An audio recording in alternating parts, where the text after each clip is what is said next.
स्वागत है। मेरे रोशनी सिंह के साथ और आइए देखते हैं प्रमुख खबरें।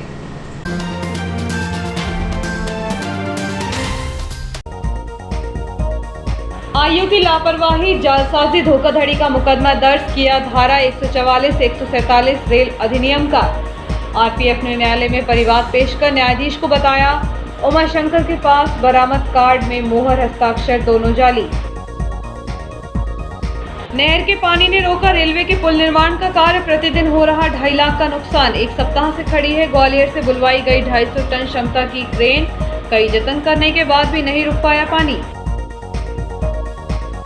ट्रांसपोर्टेशन कंपनी टोल प्लाजा एवं एनएचएआई को माना दोषी। सुक्तवा पुल क्षतिग्रस्त की अपर कलेक्टर श्री ठाकुर ने सौंपी जांच रिपोर्ट। पहले दिन ईरानी डेरा और पत्ती बाजार में प्रशासन ने चलाया बुलडोजर। अपराधी और अवैध अतिक्रमण करने वालों के खिलाफ शुरू हुई प्रशासन की मुहिम। मादक पदार्थ बेचने वाले का हटाया अतिक्रमण। रिश्वतखोर स्वास्थ्य निरीक्षक को विशेष न्यायाधीश ने सुनाई 2 वर्ष के कठोर कारावास के साथ 5,000 के जुर्माने की सजा। और 3 दिवसीय योगा साउंड हीलिंग ध्यान शिविर का समापन। खबरें विस्तार से। आरपीएफ का महकमा इन दिनों भारी संकट से गुजर रहा है। आए दिनों अवैध बेंड्रिंग के आरोप झेलने वाले इस महकमे में इस बार लंबा खेल खेलते हुए जालसाजी, धोखाधड़ी के आरोपी बाराबंगला निवासी उमाशंकर प्रजापति पिता मटरूलाल को धारा 144, 147 रेल अधिनियम के तहत न्यायालय विशिष्ट रेलवे न्याय दंडाधिकारी प्रथम श्रेणी के न्यायालय में परिवाद पत्र प्रस्तुत कर उक्त आरोपी को एक प्रकार से कानून के शिकंजे से बचाने का पूरा प्रयास किया गया। यहाँ न्यायालय में 1500 रुपए के जुर्माने के बाद आरोपी को छोड़ दिया गया। यहाँ न्यायालय में 1500 रुपए के जुर्माने के बाद आरोपी को छोड़ दिया गया है। यह हम नहीं कह रहे हैं, बल्कि आरपीएफ द्वारा शासकीय रूप से की गई लिखा पढ़ी के दस्तावेज एवं न्यायालय में प्रस्तुत किया गया परिवाद पत्र खुद बयां कर रहा है। अब इस गंभीर अपराध के मामले में की गई लिपापोती के बाद शंका की सुई जांच अधिकारी रेलवे सुरक्षा बल के उप निरीक्षक सुश्री पिंकी झारिया की तरफ घूमती हुई दिखाई दे रही है। आखिर उन्होंने यह फर्जी कार्यवाही क्यों और किसके कहने पर की है? ज्ञात रही कि 2 दिनों की पूर्व ही जियो हैथवे न्यूज द्वारा आरपीएफ की दरियादिली फर्जीवाड़ा करते पकड़ा युवक पर दर्ज किया अवैध बेंड्रिंग का केस की खबर को प्रमुखता से दिखाया गया था, जिसके बाद वरिष्ठ अधिकारियों ने खबर को गंभीरता से लेते हुए संबंधित अधिकारियों को तलब किया था, क्योंकि मामला बेहद गंभीर होने के बाद भी आरपीएफ की लापरवाही से जालसाजी एवं धोखाधड़ी के आरोपी उमाशंकर प्रजापति पर सिर्फ रेलवे एक्ट की धाराओं में प्रकरण दर्ज कर थाने से भगा देने पर मामला शुरू हुआ था, जिसके बाद आरपीएफ महकमे के साथ ही जवाबदारों की जमकर किरकिरी हुई थी। इसी बीच आरपीएफ एवं स्टेशन प्रबंधक कार्यालय के मध्य अनेक पत्राचार हुए और उक्त पत्राचार में दोनों ही विभाग एक दूसरे को एफआईआर कराने की बात कर रहे थे। वहीं सूत्रों की माने तो गुरुवार 21 अप्रैल को स्टेशन अधीक्षक ने आरपीएफ के थाना प्रभारी को विभिन्न पत्रों का हवाला देते हुए जालसाजी धोखाधड़ी के आरोपी उमाशंकर प्रजापति के विरुद्ध विधिक राय लेकर उचित कानूनी कार्रवाई करने की बात कही है। सूत्र बताते हैं कि स्टेशन प्रबंधक ने लिखे हुए पत्र में कहा है कि आरपीएफ द्वारा उपलब्ध कराए गए पत्रों एवं दस्तावेजों के माध्यम से यह बात तो निश्चित होती है कि उमाशंकर प्रजापति को आरपीएफ ने कस्टडी में लिया था एवं अनुसंधान के दौरान यह बात भी पाई गई थी कि आरोपी आईपीसी की विभिन्न धाराओं का अपराधी है। इसके साथ ही न्यायालय में प्रस्तुत किए गए परिवाद पत्र में भी इस बात को उल्लेखित किया गया है कि आरोपी धोखाधड़ी एवं जालसाजी का अपराधी है।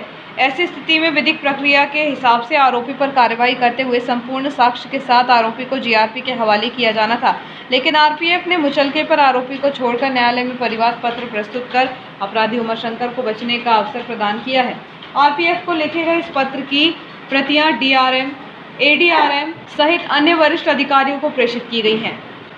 इधर इस मामले में स्टेशन प्रबंधक देवेंद्र सिंह चौहान का कहना है कि फर्जी आई कार्ड के साथ आरपीएफ के हत्थे चढ़े आरोपी उमाशंकर प्रजापति को आरपीएफ द्वारा इस मामले में जीआरपी के हवाले किया जाना था, ताकि उचित अनुसंधान कर न्यायिक कार्यवाही जीआरपी द्वारा की जाती। आरपीएफ द्वारा न्यायालय में प्रस्तुत किए गए परिवाद पत्र में भी मोहर एवं हस्ताक्षर जाली होने की बात का उल्लेख किया गया है। वरिष्ठ अधिकारियों का जैसा मार्गदर्शन प्राप्त होगा उस हिसाब से कार्रवाई की जाएगी।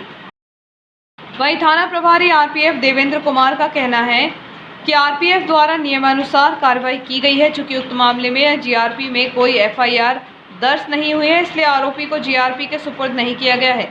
फिर भी अगर कहीं कोई चूक हुई है तो वरिष्ठ अधिकारियों से मार्गदर्शन लेकर उसे ठीक किया जाएगा। वहीं CRUCC मेंबर राजा तिवारी का कहना है कि मामला गंभीर प्रवृत्ति का है। रेलवे की साख गिराने की इजाजत किसी को नहीं दी जा सकती है। जियो हैथवे न्यूज द्वारा दिखाई गई खबर के बाद पूरे मामले में सांसद जी से मैंने बात की है। साथ ही RPF के IG एवं DRM कार्यालय के वरिष्ठ अधिकारियों को अवगत करा दिया गया है। उन्होंने शीघ्र ही कार्यवाही का आश्वासन दिया है। उम्मीद है कि 1-2 दिन में कोई बड़ी कार्रवाई होगी। अपराधी एवं भूमाफियाओं के खिलाफ मुहिम चलाने के लिए एक दिन पूर्व हुई बैठक के बाद दूसरे दिन नगर प्रशासन ने इसकी शुरुआत ईरानी डेरा क्षेत्र से कर दी है। यहाँ मादक पदार्थों का कारोबारी आजम ईरानी के घर पर बुलडोजर चलाया गया। इसके अलावा यहाँ लावारिस हालत में रखी गुंजियों को भी तोड़ दिया गया। कलेक्टर के निर्देश पर अपराधियों के साथ शासकीय भूमि पर अवैध अतिक्रमण करने वालों के खिलाफ प्रशासन ने मुहिम शुरू कर दी है। एक दिन पूर्व SDM MS रघुवंशी ने SDOP कार्यालय में बैठक ली थी। इस दौरान SDOP महेंद्र सिंह चौहान, नगर निरीक्षक राम स्नेही चौहान मौजूद रहे। बैठक में ऐसे भूमाफियाओं एवं अपराधियों को चिन्हित किया गया था। इसके बाद दूसरे दिन गुरुवार से ही अभियान प्रारंभ हो गया। CMO हेमेश्वरी पटले के नेतृत्व में राजस्व और पुलिस कर्मियों की मौजूदगी में अमला ईरानी डेरा और पत्ती बाजार पहुंचा, जहां आजम ईरानी के घर का हिस्सा JCB से तोड़ दिया गया। उल्लेखनीय है कि आजम ईरानी का नाम मादक पदार्थों के कारोबार करने में सामने आता है। इसी डेरा से पुलिस कई बार गांजा बरामद कर चुकी है। इसके खिलाफ कई आपराधिक प्रकरण भी दर्ज हैं। बताया जा रहा है कि उसने सड़क के किनारे शासकीय भूमि पर अतिक्रमण किया था, इसलिए उक्त अतिक्रमण को तोड़ दिया गया है। इसके अलावा सड़क के किनारे लावारिस हालत में रखी हुई गुमटियों को भी तोड़ा गया। इस संबंध में जब नगर पालिका CMO हेमेश्वरी पटले से बातचीत की गई तो उन्होंने कहा कि अनुविभागीय अधिकारी राजस्व के निर्देश पर अवैध अतिक्रमण हटाया गया है। यह अभियान लगातार जारी रहेगा। अन्य अतिक्रमण भी हैं जिन्हें हटाया जाना है। जो आपराधिक प्रकृति को यहाँ जो बढ़ावा दिया जा रहा था तो उसको भी कम करना है हमको, क्योंकि समाज में एक अच्छे माहौल को अपने को जनरेट करना है। तो इसी की दृष्टि से यहाँ पे जो इन लोगों ने शेड बना लिए थे उसके आड़ में जो अवैध धंधे भी चल रहे थे, तो हमको भी इसको कम करना है और समाज में शांति का माहौल स्थापित करना है। नहीं, सभी की अब जांच हो रही है और ऐसे अगर जहाँ से भी आपराधिक प्रकृति या ऐसे अवैध निर्माण की शिकायतें प्राप्त हो रही है, सभी के विरुद्ध निश्चित रूप से कार्रवाई। मेहरागांव नदी पर पुल का निर्माण करने में रेलवे ठेकेदार को पसीना आने लगा है। नदी पर आ रहे नहर के पानी को रोकने के लिए किए जा रहे हर संभव प्रयास के बाद भी पानी को नहीं रोका जा सका, जबकि पुल निर्माण को लेकर अभी सभी तैयारियां हो चुकी हैं। नदी पर आ रही नहर के पानी की वजह से ठेकेदार को प्रतिदिन 2.5 लाख का नुकसान हो रहा है। बाराबंगला से न्यूयॉर्क को जोड़ने वाले मार्ग पर रेलवे द्वारा वर्षों पुराने पुल को तोड़कर रेलवे द्वारा नए पुल का निर्माण कार्य किया जाना है। नागपुर पुलिया से लेकर मेहरागांव नदी तक सड़क का निर्माण कार्य तो हो चुका है, लेकिन अब इस पुल निर्माण को लेकर ठेकेदार को पसीना आ रहा है। दरअसल गर्मी के दिनों में मेहरागांव की पहाड़ी नदी तो सूख चुकी है, लेकिन मूंग की सिंचाई के लिए नहरों में छोड़ा गया पानी खेतों के रास्तों से नदी में आ रहा है। नहर के पानी से नदी का बहाव काफ़ी तेज़ होने के कारण पुल का निर्माण कार्य नहीं हो पा रहा है। संबंधित फर्म द्वारा पानी को रोकने के लिए काफ़ी प्रयास किए जा रहे हैं, लेकिन पानी नहीं रुक पाया। बंधान बांधने के बाद भी पानी के तेज़ बहाव से कटाव हो रहा है। कंपनी द्वारा पुल के पहले 2 स्थानों पर बंधान बांधने का प्रयास किया गया, लेकिन असफलता ही हाथ लगी। पानी की निकासी के लिए पाइप की लाइन भी डाली गई, लेकिन कोई हल नहीं निकला। पिछले 1 सप्ताह से ठेकेदार और कर्मचारी इसी बात को लेकर परेशान है कि पानी को कैसे रोका जा सके। जब पानी रुकेगा तभी पुल का निर्माण कार्य संभव है। सड़क निर्माण कार्य पूर्ण होने के बाद भी अब पुल का निर्माण कार्य ही शेष है। पुल के लिए ढांचा पहले से ही तैयार है, अब उन्हें क्रेन से उठाकर पुल निर्माण के लिए नदी पर रखना शेष है। यही काम नहीं हो पा रहा है। बताया जा रहा है कि ढांचा रखने के लिए 250 टन क्षमता की क्रेन मशीन ग्वालियर से बुलवाई गई है। उक्त मशीन चले अथवा नहीं चले, उसका 90,000 रुपये प्रतिदिन का किराया तो कंपनी को देना ही होगा। इसके अलावा एक पोकलेन और JCB मशीन और 30 से 40 लेबर पुल का निर्माण करने के लिए तैयार है। मशीनरी और लेबर पर खर्च होने वाली प्रतिदिन की राशि 2.5 लाख रुपये के करीब है। इतनी राशि का नुकसान प्रतिदिन कंपनी को उठाना पड़ रहा है। पुल का निर्माण कार्य कर रही कंपनी को हो रहे प्रतिदिन लाखों के नुकसान से बचाने के लेकर इंजीनियर विभाग के संबंधित अधिकारियों ने नहर विभाग को पत्र लिखकर 1 सप्ताह के लिए नहर का पानी बंद करने की मांग की है। यदि नहर विभाग रेलवे के आवेदन पर गौर करता है तो मूंग की सिंचाई नहीं होने के कारण विभाग को किसानों का आक्रोश झेलना होगा। इतना ही नहीं, उक्त क्षेत्र में मूंग की फसल भी सूख सकती है। किसानों की लापरवाही के चलते ही सूख चुकी मेहरागांव नदी में पानी आने के कारण बहाव तेज हो चुका है। इससे यहाँ बेशकीमती पानी की बर्बादी हो रही है। वहीं रेलवे के पुल निर्माण में भी यह पानी रुकावट पैदा कर रहा है। दरअसल सड़क एवं पुल निर्माण कार्य को लेकर 45 दिन के लिए रास्ता बंद करने का समय लिया गया था। 1 फरवरी से रेलवे ने उक्त रास्ते को बंद करके बाराबंगला सहित आसपास के क्षेत्रों में रहने वाले रेलवे कर्मचारियों को न्यू ईयर ड्यूटी करने जाने के लिए 3 पुलियों से मुख्य मार्ग पर आवागमन डायवर्ट कर दिया था। 45 दिन की बजाय 75 दिन का समय बीत चुका है और अभी पुल की नींव तक नहीं रखी गई है। निर्धारित समय से काफी अधिक समय बीत चुका है, इसलिए कंपनी द्वारा अब पुल निर्माण कार्य को लेकर जल्दबाजी की जा रही है।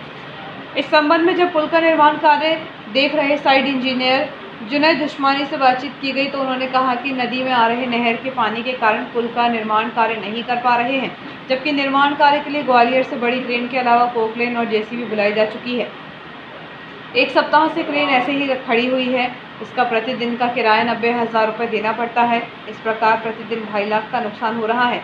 पानी बंद करने के लिए नहर विभाग को पत्राचार किया जा चुका है।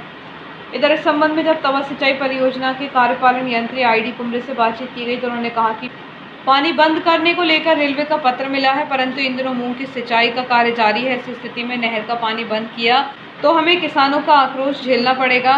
इसके अलावा पानी नहीं मिलने से मूंग की फसल भी सूख सकती है। ऐसे में पानी बंद करना संभव नहीं है।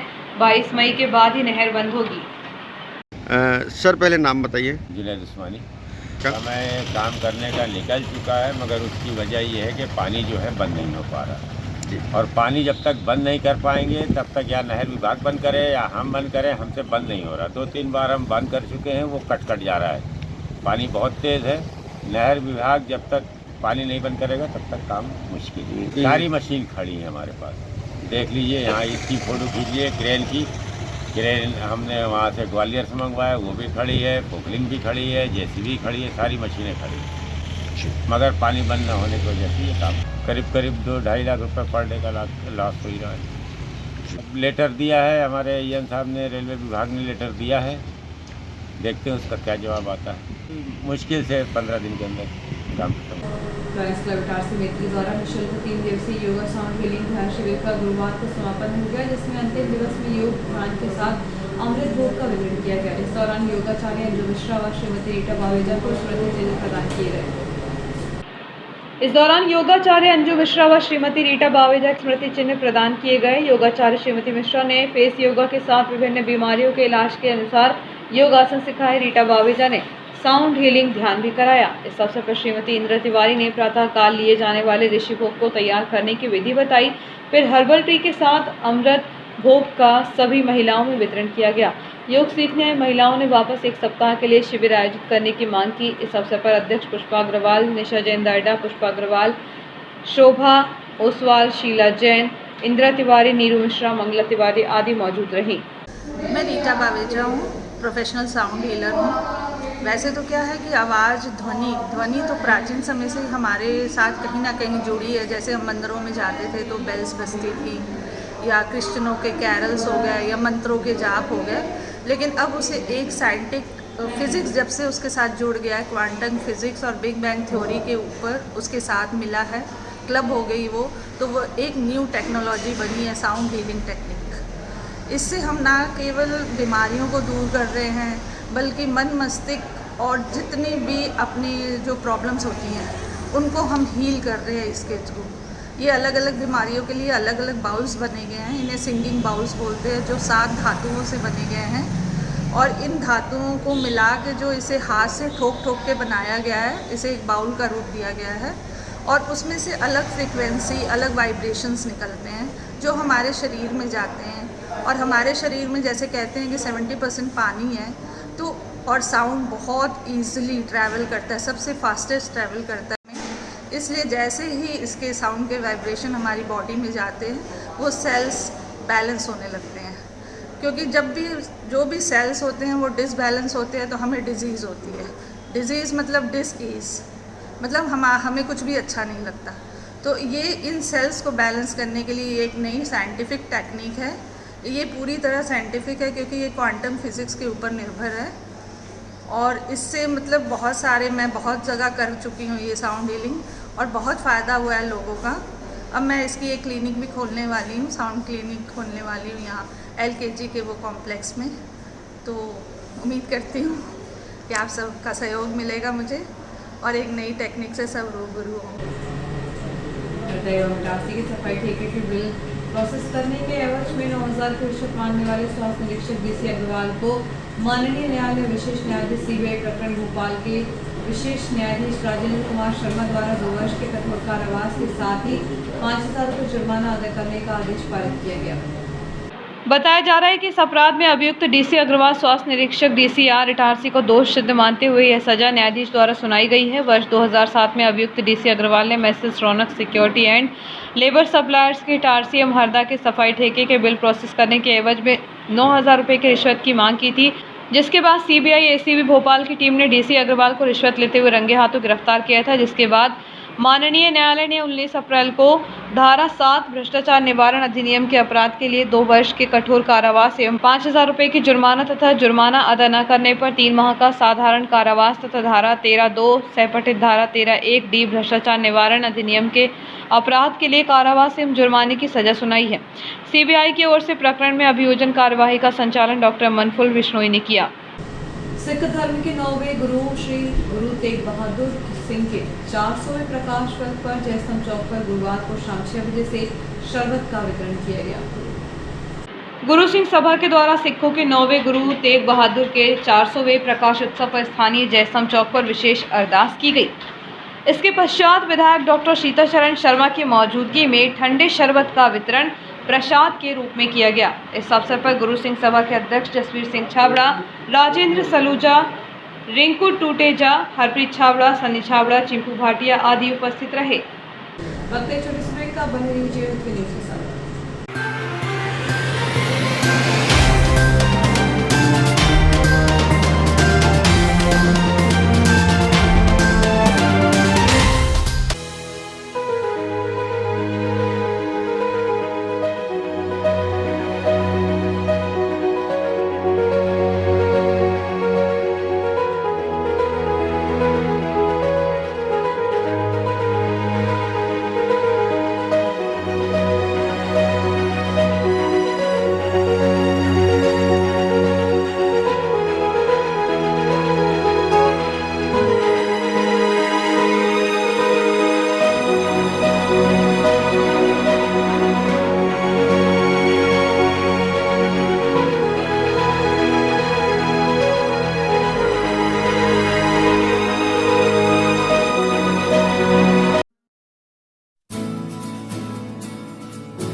कुछ पाने की हो आस आस, कोई अरमा हो जो खास खास आशाएं, हर कोशिश में हो बार बार, करे दरियाओं को आर पार आशाएं, तूफानों को चीर के मंजिलों को छीन ले, आशाएं ले दिल की, उम्मीदें हंसे दिल की, अब मुश्किल नहीं कुछ भी, नहीं कुछ भी, आशाएं ले दिल की, उम्मीदें हंसे दिल की, अब मुश्किल नहीं कुछ भी, कुछ पाने की हो आस आस, कोई अरमा हो जो खास खास आशाएं, हर कोशिश में हो बार बार, करे दरियाओं को आर पार आशाएं, तूफानों को चीर के मंजिलों को। हाय, दिस इज सुधा चंद्रन और जब भी मैं डांस करती हूँ तो मेरे दिल के अंदर जो खुशी की लहर दौड़ती है वो काफी है मेरे चेहरे पर, वो चमक बिखेरने के लिए। और यही खुशी मैं देखती हूँ जब बचपन प्ले स्कूल के बच्चे उनके टीचर्स के साथ जब इंटरेक्ट करते हैं। As we all know that the first 3-4 years of childhood are very very crucial because they are the formative years in one's life. और उसी टाइम पे they need that proper love, care and attention. Thank you so much Bachpan Play School for making this contribution, because only then our children will bloom and today's students are our country's future. बस इतना ही नहीं, पूरे भारतवर्ष में 1155 play schools है जो यही काम कर रहे हैं, जो हमारे बच्चों के भविष्य को तैयार कर रहे हैं। थैंक यू सो मच बचपन, क्योंकि बचपन सिर्फ एक ही बार आता है ना?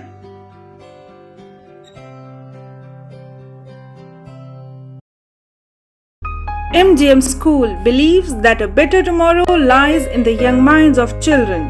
At MGM, children not only excels in academic subjects but also in extracurricular activities like yoga, art, music, debates and seminars, which when blends together develops a socially skilled and healthy child. Laboratories help children to learn concepts and theories practically. The scenic drive through nature using CCTV and GPS-enabled buses reaches to an eco-friendly campus with smart classes. Our skillfully experienced teachers always encourage kids to think independently and nurture their successful future. We welcome you all to become a part of this legacy. Admissions open for classes nursery to class 9th and class 11th. Your future begins here. Explore, engage and empower to get future ready.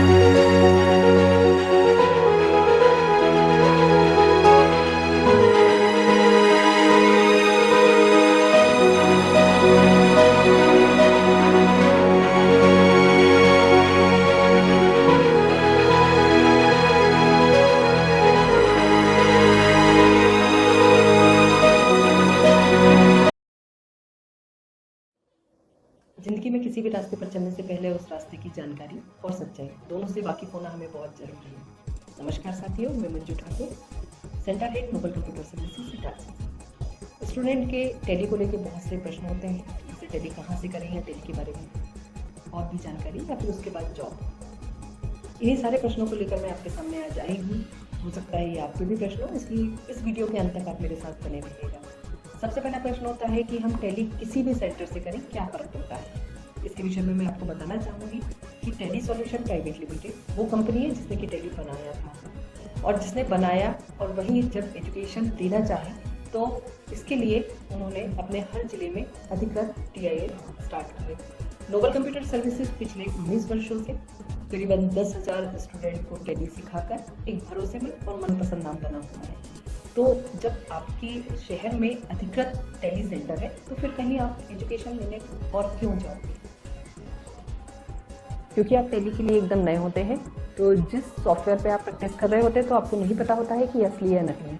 मैं बात कर रही हूँ licence version या licence software और pirated software की। इन दोनों में फीचर्स की बात करूँ तो करीबन 30 से 40% का अंतर होता है, जो कि स्टूडेंट समझ नहीं पाता है। इसके अलावा बहुत से सेंटर ऐसे होते हैं जो कि एजुकेशन वर्जन पर टैली की प्रैक्टिस कराते हैं। इन्हीं दोनों चीज़ों से बचने के लिए आपको अधिकृत सेंटर पर आना चाहिए, जहां पर कि लाइसेंस वर्जन पर इन्वेंट्री और अकाउंटिंग के सारे फीचर्स प्रॉपर वर्क करते हैं, जो कि अब आपको सीखना है।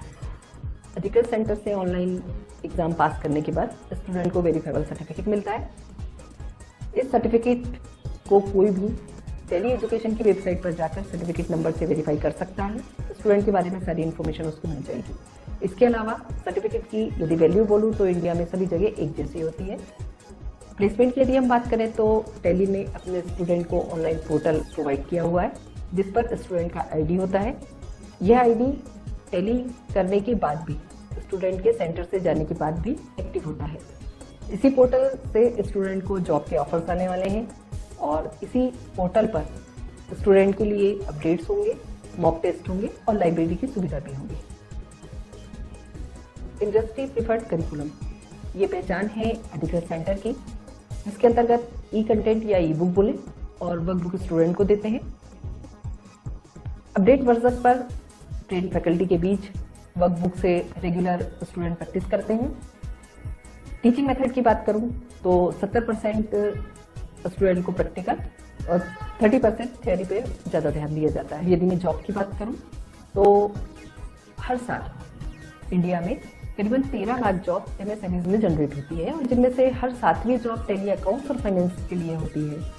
इसके अलावा टैली ने अकाउंट्स के क्षेत्र में मार्केट का 95% भाग कैप्चर करके रखा है।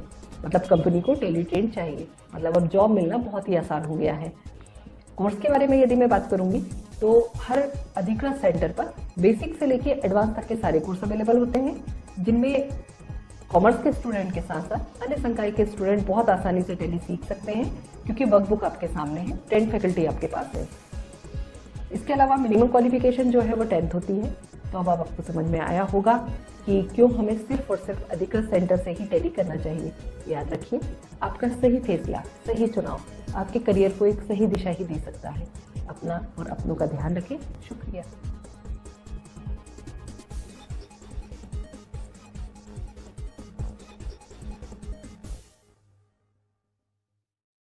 आपका विश्वसनीय चंचल ज्वेलर्स अब नए शोरूम में गोल्ड प्लेटेड आभूषणों एवं नए डायमंड ज्वेलरी के साथ 1 ग्राम और 2 ग्राम वाली सोने की 4 चूड़ियां एवं कंगन, 1 ग्राम और 2 ग्राम वाला सोने का मंगलसूत्र, हार, करदौना, चैन, झुमके, बाजूबंद और सभी प्रकार के गहने, डायमंड सेट एवं एंटिक ज्वेलरी और फैंसी ज्वेलरी का अनुपम संग्रह।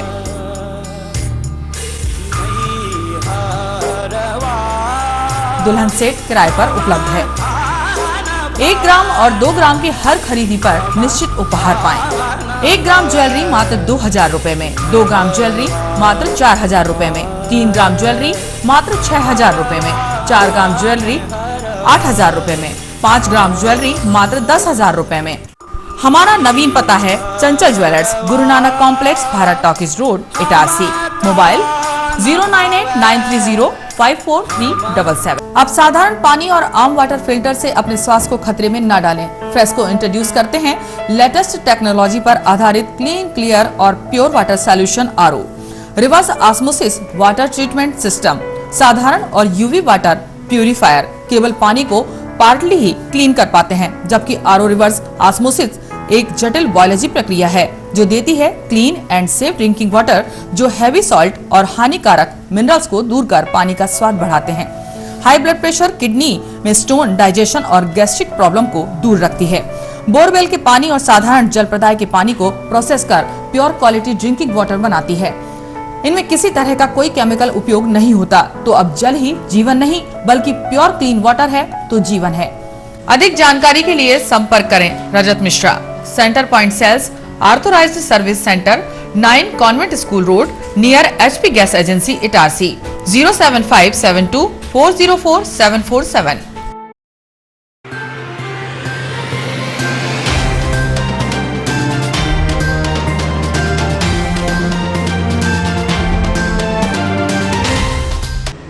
समाचार में एक बार फिर आपका स्वागत है। भारतीय जनता पार्टी व्यापारी प्रकोष्ठ प्रदेश से संयोजक दीपक अग्रवाल को नियुक्त किया गया। उन्होंने नियुक्ति के उपरांत अपने शीर्ष नेतृत्व का आभार एवं धन्यवाद ज्ञापित किया।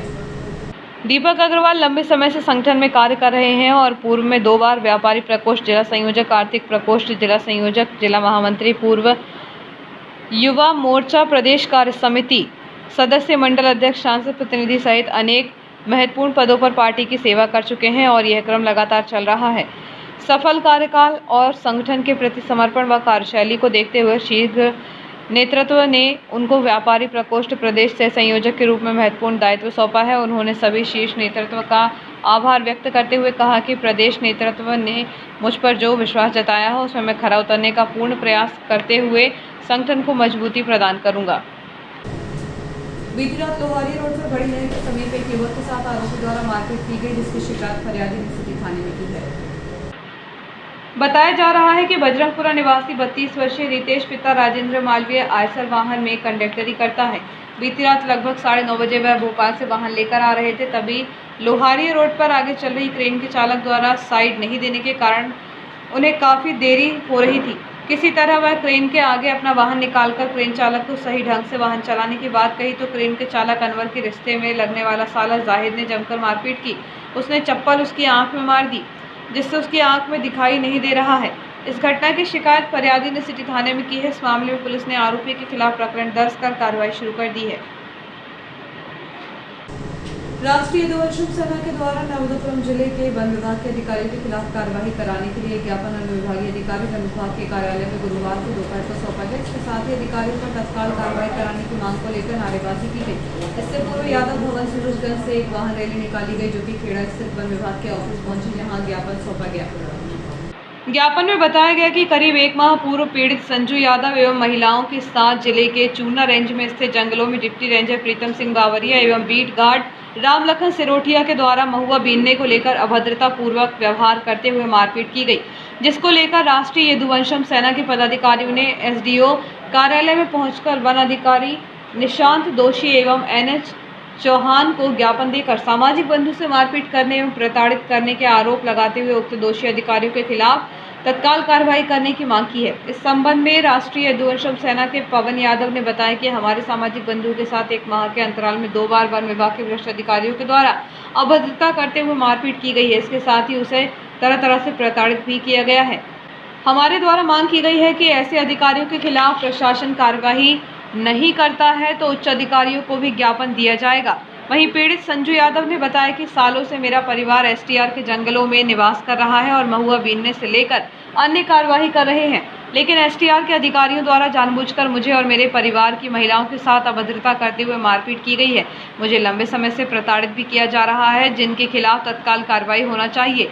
इस अवसर पर मृगेंद्र सिंह मंडलोई, आर.के. यादव, मधुसूदन यादव, दीनू यादव, पवन यादव, अजय यादव सहित बड़ी संख्या में सामाजिक बंधु उपस्थित थे।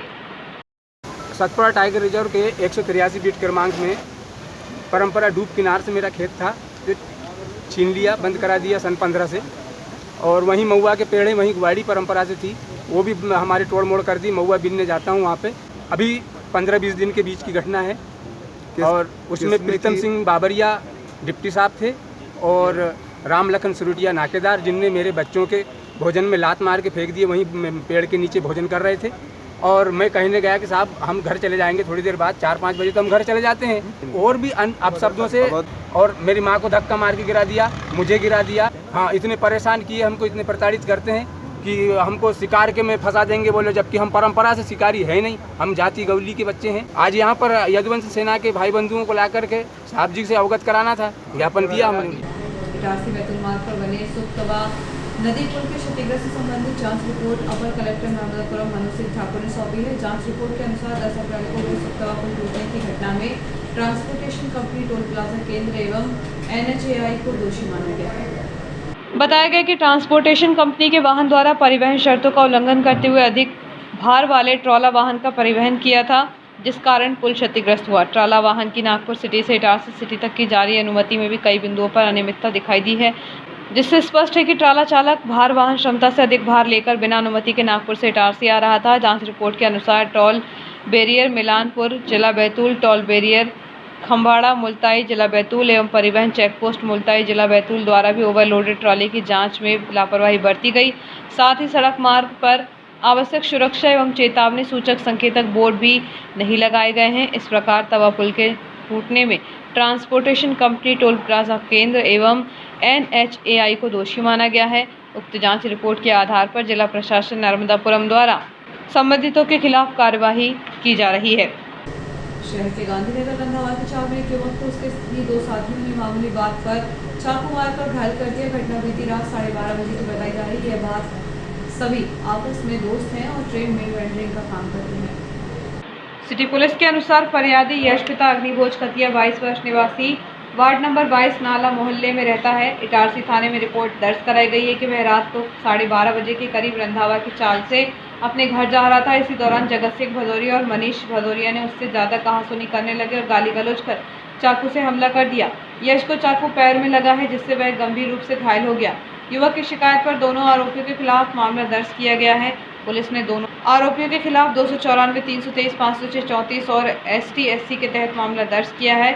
SI विवेक यादव ने बताया कि घटना के बाद दोनों आरोपियों को गिरफ्तार कर लिया गया है। सोना सावली ग्राम पंचायत में बीते करीब 10 सालों से पंचायत भवन का निर्माण कार्य अधूरा पड़ा हुआ है। तत्कालीन सरपंच के कार्यकाल में वर्ष 2012-13 में नवीन पंचायत भवन का निर्माण कार्य प्रारंभ तो हुआ, परंतु तत्कालीन सरपंचों के द्वारा निर्माण की राशि डका ली गई है, जिसके बाद से ग्राम पंचायत भवन आधा अधूरा पड़ा हुआ है। वर्तमान में ग्राम पंचायत सोना सावरी के पूर्व सरपंच और वर्तमान में प्रधान प्रीति पटेल के द्वारा उक्त निर्माणाधीन भवन को तोड़ने की अनुमति प्रदान करने के लिए कई बार जिला जनपद कार्यालय में अधिकारियों को पत्र भी लिखा, परंतु न ही जिला पंचायत विभाग द्वारा उन्हें अनुमति प्रदान की गई।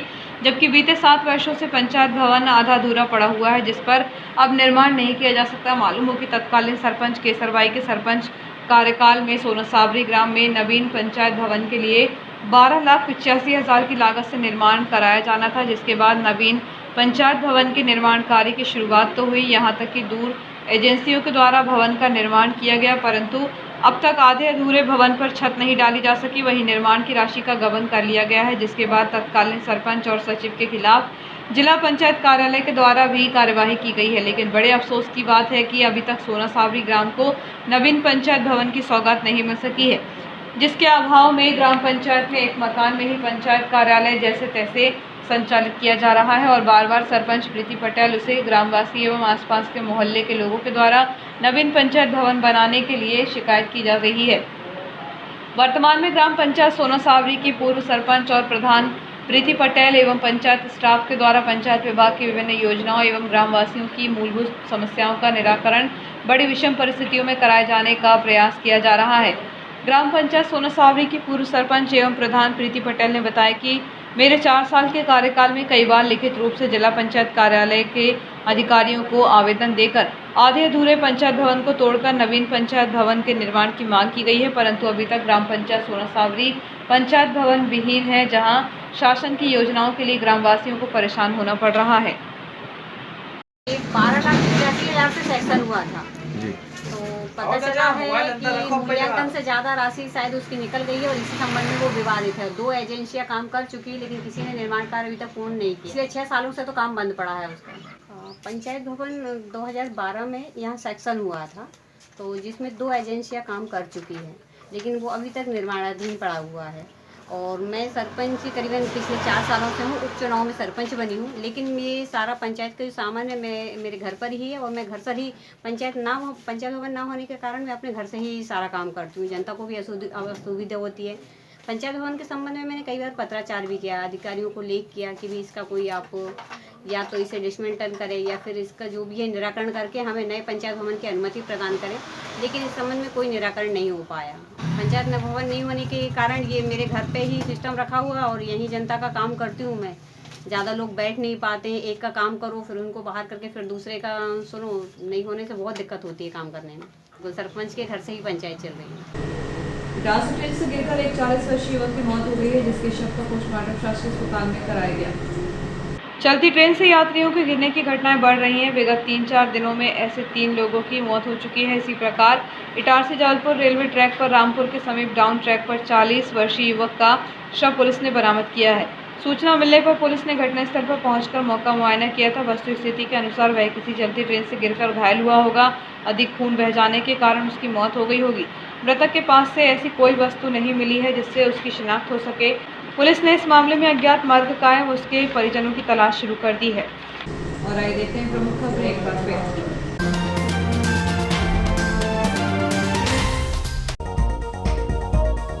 आयु की लापरवाही, जालसाजी, धोखाधड़ी का मुकदमा दर्ज किया। धारा 144, 147 रेल अधिनियम का। आरपीएफ ने न्यायालय में परिवाद पेश कर न्यायाधीश को बताया, उमाशंकर के पास बरामद कार्ड में मोहर हस्ताक्षर दोनों जाली। नहर के पानी ने रोका रेलवे के पुल निर्माण का कार्य, प्रतिदिन हो रहा 2.5 लाख का नुकसान। एक सप्ताह से खड़ी है ग्वालियर से बुलवाई गई 250 टन क्षमता की क्रेन, कई जतन करने के बाद भी नहीं रुक पाया पानी। ट्रांसपोर्टेशन कंपनी टोल प्लाजा एवं NHAI को माना दोषी। सुप्तवा पुल क्षतिग्रस्त की अपर कलेक्टर श्री ठाकुर ने सौंपी जांच रिपोर्ट। पहले दिन ईरानी डेरा और कत्ती बाजार में प्रशासन ने चलाया बुलडोजर। अपराधी और अवैध अतिक्रमण करने वालों के खिलाफ शुरू हुई प्रशासन की मुहिम। मादक पदार्थ बेचने वाले का हटाया अतिक्रमण। रिश्वतखोर स्वास्थ्य निरीक्षक को विशेष न्यायाधीश ने सुनाई 2 वर्ष के कठोर कारावास के साथ 5,000 के जुर्माने की सजा। और 3 दिवसीय योगा साउंड हीलिंग ध्यान शिविर का समापन। इस बुलेटिन में इतना ही, आगे दीजिए, नमस्कार।